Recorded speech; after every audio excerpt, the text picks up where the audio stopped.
Everest is the top of the world. In 1996, MacGillivray Freeman Films set out to take an IMAX camera right to the summit.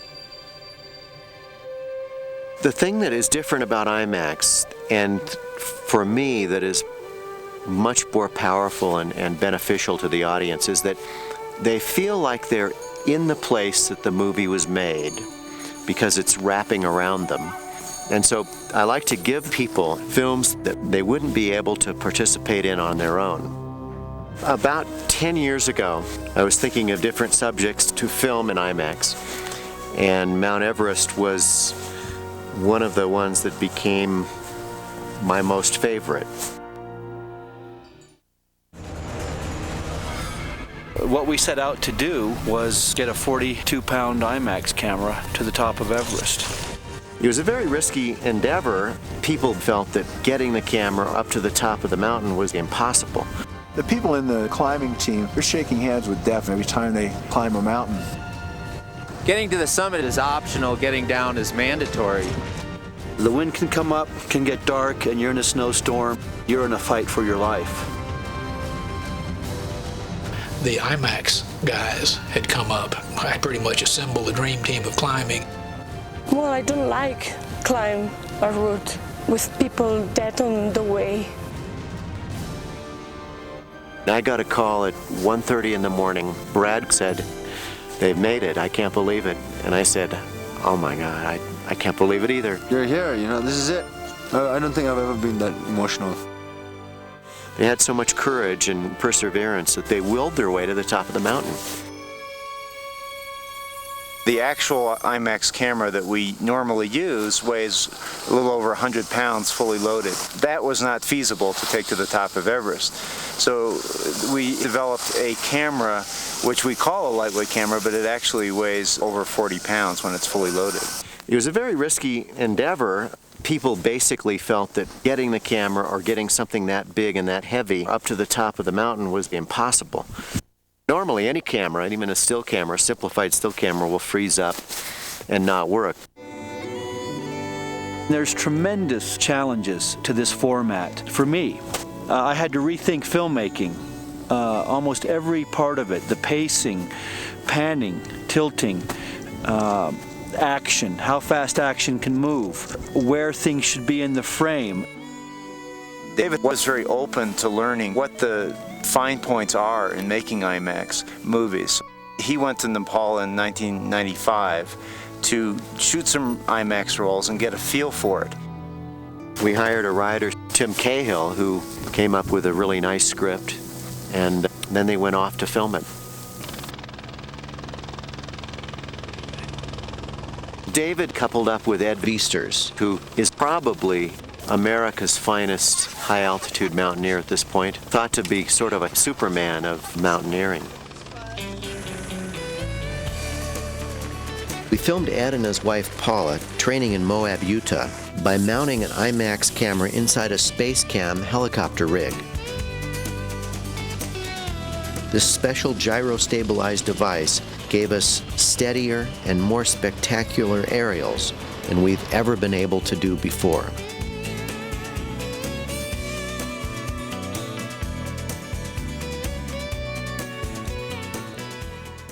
In 1953, Tenzing Norgay and Edmund Hillary were the first people to reach the summit.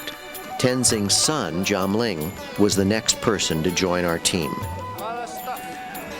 It's been in my dreams, ever since I was a kid to climb. And more so, I think it's because it's been in my genes. Since my father climbed, I feel the need and urge to climb too. I knew what I was getting with Jom Ling. You only need to look at his father and look at Jom Ling and see the similarities. Araceli was an equally easy and obvious choice. There's a lot of people that have climbed these big peaks now, but she was in a different league. Araceli, so you ready? Yeah. We're gonna put this on you. And on top of that, it only takes being around Araceli for about 10 seconds to realize she's got a really wonderful personality. We had another member from Japan. Sumio, Where is this mountain? Sumio Tsuzuki. It is Mount Fuji, David. And she was actually a pretty experienced climber, and it was great to have someone from a very different culture, you know, that had a different way of looking at climbing mountains. The team had to be sure they had everything they would need to feed and equip over 30 people for 2 months in the mountains. Once you leave Kathmandu, you take off in a vintage Russian helicopter, which is easily the most dangerous part of the whole expedition. These things are held together with chewing gum and baling wire. So it flies you up into a little town called Lukla, which is spectacular. It's at about 9,000 feet, and there's a huge wall of rock that just juts up into the sky for several thousand feet, and you just go, we're there.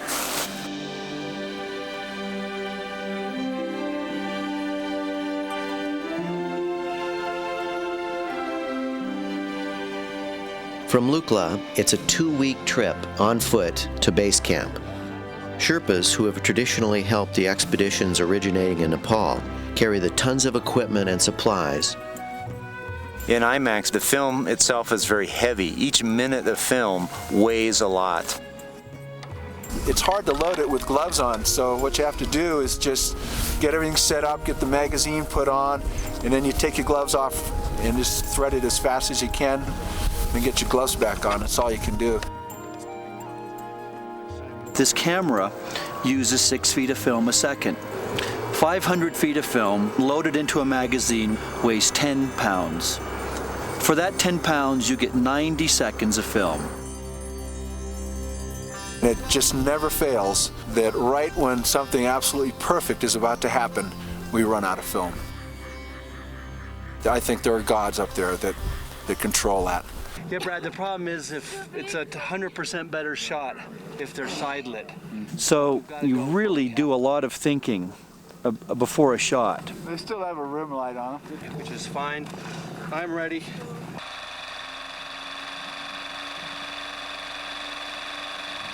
We had our exposed footage sent back weekly with yak herders in boxes, and we had organized the chain of transport to Kathmandu, and from there it went straight to Los Angeles, where it got processed.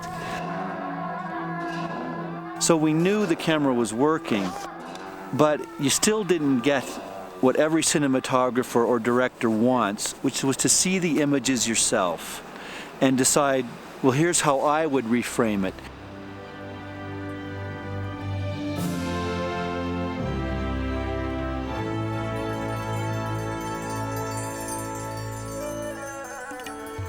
Base camp, it's at the end of this really, really long valley that dead ends into this huge amphitheater. And coming down into it is this river of ice called the Ku Ice Fall, right down on top of base camp. You have the spectacular view of these Himalayan mountains, but you know, after a few hours, the view's the same all the time. It's hard to walk any place because there's rocks everywhere. You're cold when you go to bed, you're cold when you wake up, and you're cold all during the day. You know, the fact that, you know, we can just go, take a nice deep breath here. You don't ever get a deep breath at base camp or above. It just doesn't happen. Can you hand me like 2 of those peanut butter and some of that dried fruit? I want to send that up tomorrow. Yeah. Altogether, we had 11 people on the climbing team and 21 more helping out at base camp. The climbers had to have time to adjust to the high altitude so that their blood could carry more oxygen. There's 4 camps that we have to establish, and that's how you're acclimatizing. If you were to go there from Los Angeles and fly and land at the South Col immediately, I mean, you'd die. Just lifting the camera up and putting it on the tripod, 2 people doing it, you get it up there and you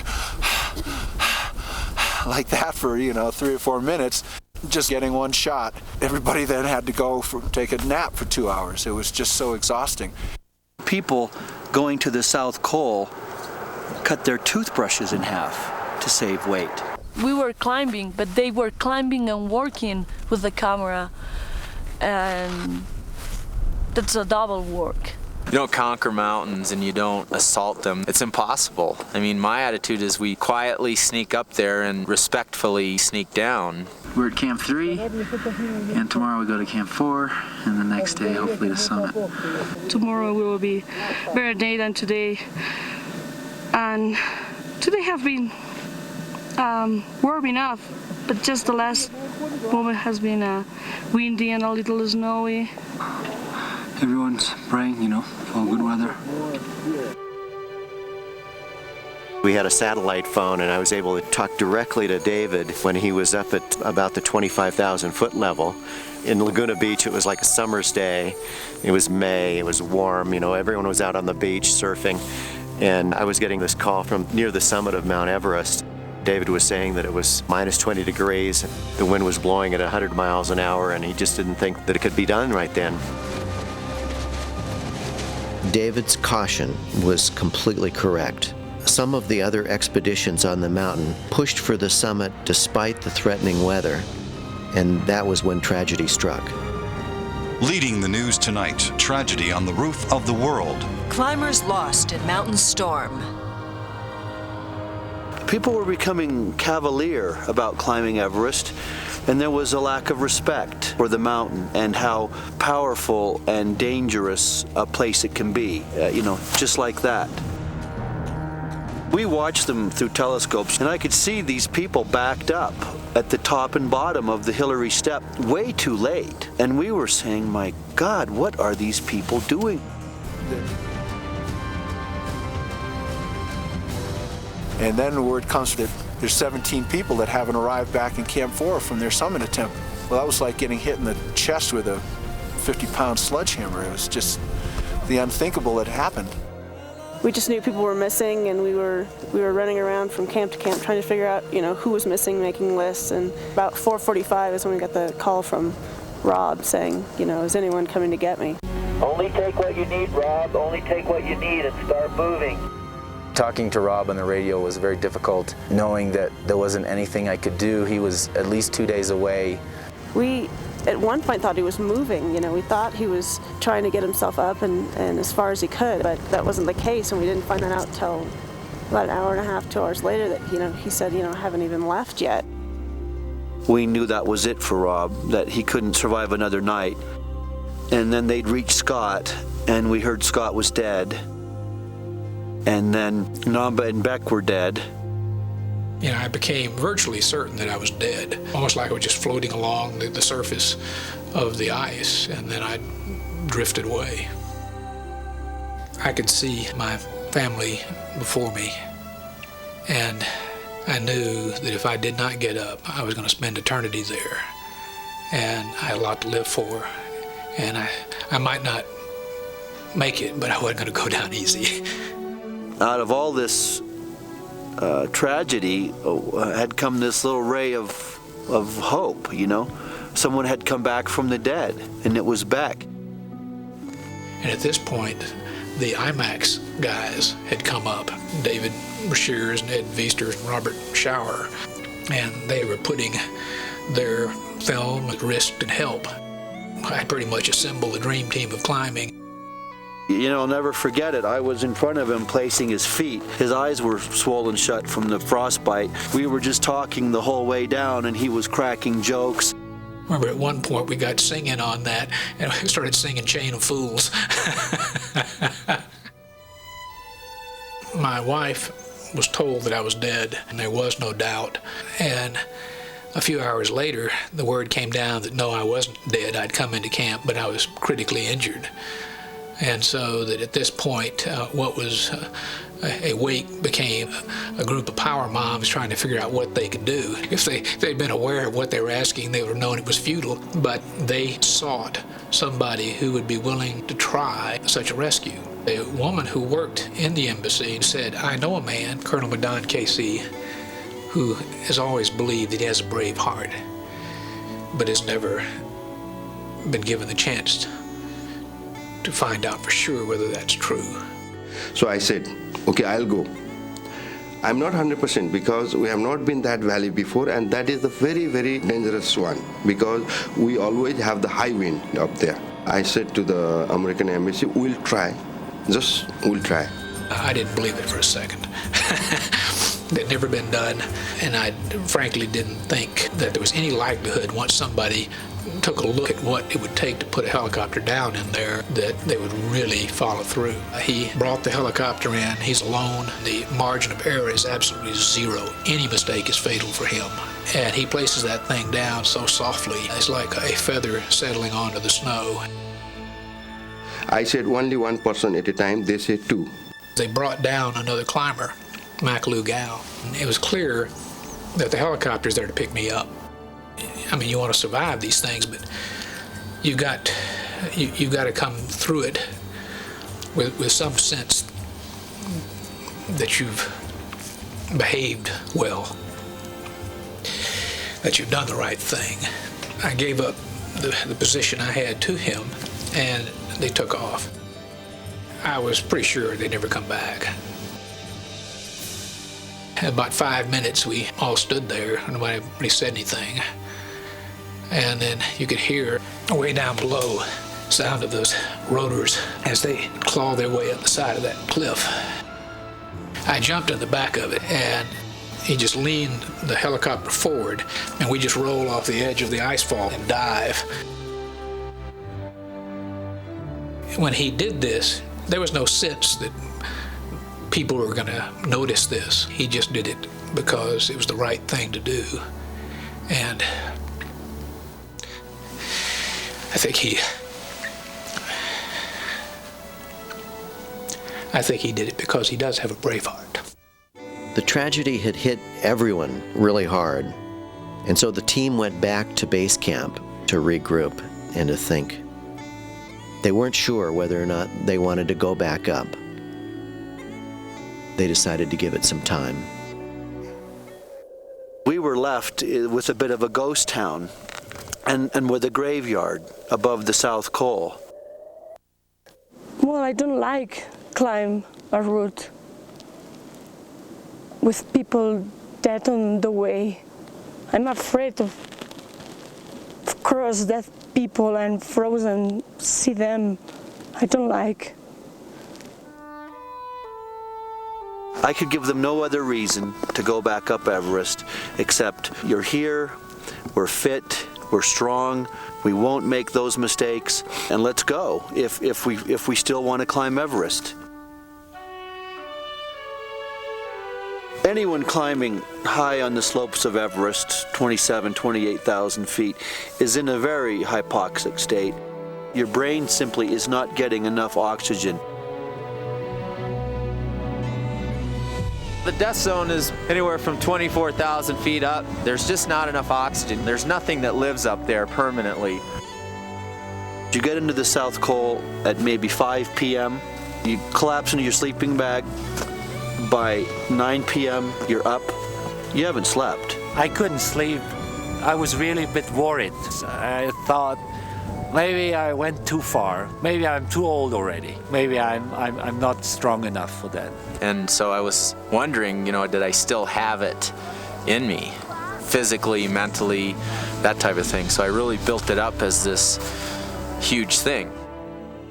Because it'd been 13 days since anyone had tried to climb, the trails were all packed in with snow. So he had to break through on his own, sometimes 3 or 4 feet of snow. But with Ed, he just has this ability to climb at high altitude that goes beyond other people's ability.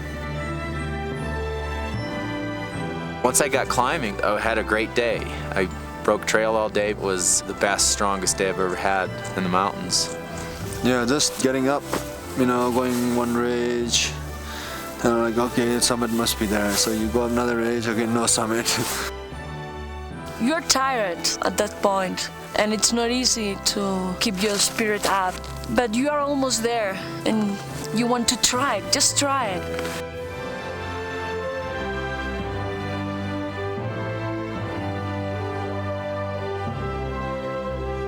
When I saw it, I was just like so happy, just thrilled. David was there. David said, "Yes, you're here. This is it." And I went and just hugged him and cried. And in a very, very touching, really emotional moment for me, being on top with this man who 43 years earlier, an image of his father on this mountain where we were standing at that moment had started me off dreaming about climbing. I don't think I've ever been that emotional, ever. To capture this incredible moment, the camera crew had only one chance and only 90 seconds of film. They had to load the camera in sub-zero temperatures, barehanded. Every second of film is in the movie. Brad called me from base camp on the satellite phone and said, "They've made it, I can't believe it." And I said, "Oh my God, I can't believe it either." They had so much courage and perseverance that they willed their way to the top of the mountain. You can't really relax or have this great feeling of joy and because you're still in this tenuous place and something could happen on the way down. But then when you reach the base camp, it's that exactly the moment when you just say, yoo-hoo! You give a hug to somebody and you just feel good. Then it's time to party, you know, and have a good time and reflect on what you just did. It's really nice back the base camp with everything, with all my things, and take a shower. I feel really good. More happy than I expect. It was very nice and comforting. And just knowing that, you know, that is the place where my father was once, and 43 years later, I'm there too. It was just an amazing accomplishment, and it was something that Ed and David had wanted to do, given what had just recently happened, that if you use your brains up there, if you're patient, you use your experience, you can go up and you can do it, and you can get back down safely. And it worked, as we could see it a month later in Laguna Beach at McGillivray Freeman's screening room. I was really in tears when I saw our footage. In that format, it was just like to be there again, right in the scene. Just the wind was missing. And we hope that the Everest film will give the audience a sense of the beauty of the mountains and the incredible spirit of the people who climb them.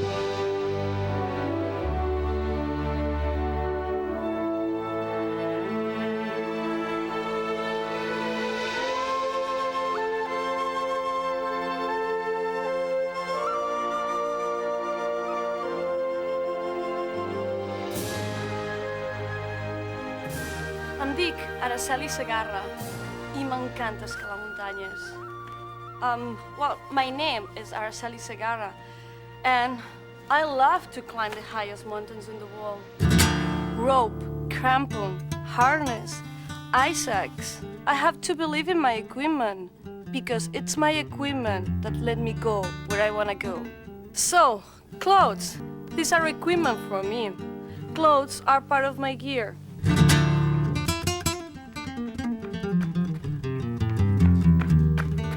Looks nice, no? It's Polartec. You know Polartec? If you're going outside, it's just perfect for you. It doesn't matter if you are fighting your way to the top of the world, biking across a rocky desert, or just hiking through the woods on a cool October morning. Your comfort depends. More than that, your comfort and your performance depends on the clothes you wear. It's logical. Every human body has its own climate. Body climate. I'm talking about the environment under your clothes, near around the skin. Whenever you are doing something physical, that body climate is changing all the time. It can be wet, dry, hot, cold. But if it's not just the way you want it, the way you need it, it works against you. Too hot, too cold, you can get in big trouble. You run, you heat up, your body sweats, you cool down. Your body changes with the conditions. It wants to keep a nice, beautiful, and perfect climate for you. So please, take care of your body. 3 tools I'm going to give you for keeping your body climate just perfect. Now, pay attention, please. The first layer in the body climate system is called moisture control. It manages perspiration. Polartec moisture control fabrics pull sweat away from the skin and disperse it evenly on the outside of the garment where it evaporates. It's called wicking, and it's how Polartec moisture control allows you to stay comfortable so you can perform at your peak. Moisture control fabrics can be worn alone or as a first layer in the Polartec body climate system. Moisture control near your body keeps you dry and comfortable. Next Polartec fabric family, it's Polartec fabric that keeps you very, very warm. It works like a thermostat. The second layer in the body climate system is called temperature control. Fabrics that provide warmth without weight. Polartec temperature control fabrics keep you warm by trapping body heat while remaining breathable and allowing perspiration vapor to escape. Temperature control fabrics are designed to be the middle or outer layer in the body climate system. Temperature control. It's warm, it breathes, feels so good. So now we have moisture control and temperature control. There's one more. I saved my favorite Polartec fabric for the end. It's the one to keep you very warm and protected from the wind, rain, and snow. This fabric absolutely hates the wind that's blowing on you. It just says, no wind. Finally, element control fabrics protect you from the weather and provides warmth without weight. A windproof barrier is engineered between two layers of Polartec fabrics. This breathable membrane keeps wind from stealing your warmth, yet allows moisture to escape. The outside layer repels rain and snow, eliminating the need for a shell. In all but extreme conditions, element control fabrics are all you need. Because now you have 3 tools to keep your body climate very nice, and you can use them alone or in layers, at the top of a mountain or in a lovely evening. Really, anytime, anywhere. I want you to be very, very careful, because if you buy a copy, not a real Polartec, you're going to have a problem. Other fleece, after you wash and wear a little, they mat down and peel. They lose the power to insulate and forget about good weekend. When I went on Mount Everest, I brought clothing made of all kinds of Polartec fabrics. You know what I think? I think if I could get to the summit of Mount Everest with these clothes and feel so warm and comfortable, then Polartec technology is going to work for you no matter what are you doing or where you are doing it. And what about the look? Just look, it's elegant, it's beautiful. I think you deserve some new equipment. It's time. Believe in what you wear. Check the tag. Look for the